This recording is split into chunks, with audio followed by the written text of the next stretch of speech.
Bonjour, tout élève de terminale peut retrouver seul les propriétés de l'exponentielle.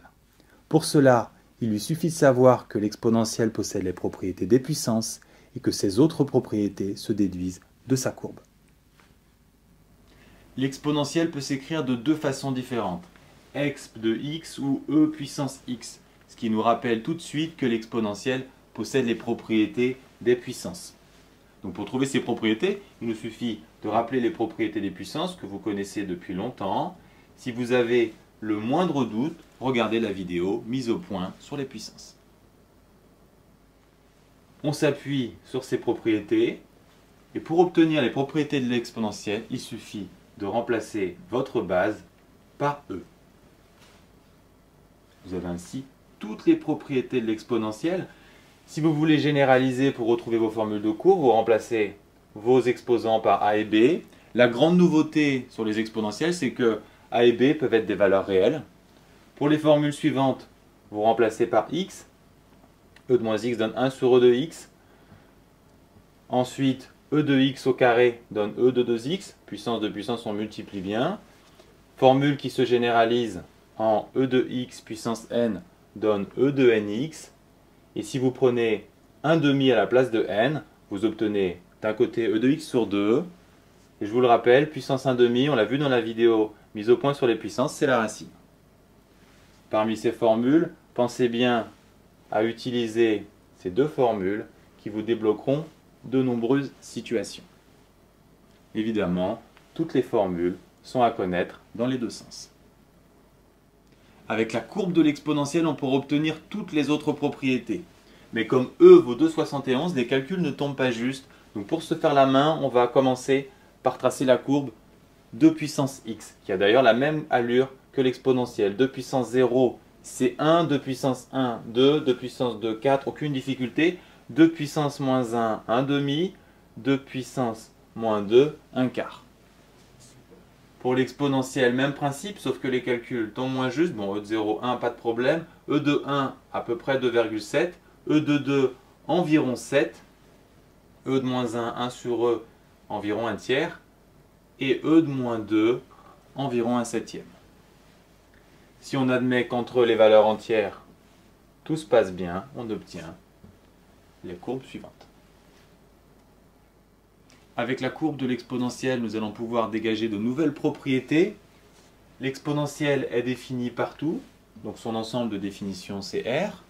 L'exponentielle est toujours au-dessus de l'axe des abscisses, donc elle est toujours positive. L'exponentielle est toujours croissante. Et on peut noter qu'à partir de 0, l'exponentielle est toujours au-dessus de 1, donc toujours strictement supérieure à 1. La limite en plus l'infini est évidente, tout comme la limite en moins l'infini qui vaut 0. Deux propriétés particulièrement importantes. Dans la première, bien noter que l'exponentielle est toujours positive pour n'importe quelle valeur de x. Donc par exemple, pour moins 50. Logiquement, e de moins x sera aussi toujours positif et plus généralement, l'exponentielle de n'importe quelle expression sera toujours positive, ce qui sera indispensable pour les études de signes. L'exponentielle étant croissante, comme toute fonction croissante, elle conserve les inégalités, ce qui se voit très clairement sur la courbe, puisque si b plus grand que a, exponentielle de b plus grand qu'exponentielle de a. Ainsi, si on applique l'exponentielle à gauche ou à droite, les inégalités sont conservées. On peut également enlever les exponentielles à gauche et à droite. Ceci est également valable pour les équations. Avec la courbe qu'on vient de tracer, on peut s'intéresser en différents points à la hauteur et à la pente de la tangente. Par exemple, pour un point de hauteur 1, donc à l'origine du repère, si on trace la tangente, on va mesurer expérimentalement que la pente fait environ 1. Si on s'intéresse à la hauteur 3, on va constater que la pente est environ égale à 3, et de même pour d'autres tests. En fait, sur la courbe exponentielle, hauteur et pente de la tangente sont partout égales. C'est une propriété fondamentale de l'exponentielle. La hauteur est associée à e de x, puisque c'est la courbe étudiée. La pente de la tangente, c'est la dérivée, donc pour tout x, e de x est égal à sa propre dérivée. Autrement dit, la fonction exponentielle a sa propre dérivée. Pour vous en souvenir, pensez E comme égocentrique. Si vous avez vu le cours de dérivation des composés, vous pouvez directement en déduire cette formule qui vous servira d'ailleurs beaucoup plus dans les exercices. Dernier point, cette propriété explique pourquoi E a été choisi environ égal à 2,71. En effet, si on prend n'importe quel autre nombre que E, à la puissance x, il ne donnera pas sa dérivée. Ainsi, on a choisi une valeur très compliquée à E pour en contrepartie avoir une propriété très simple.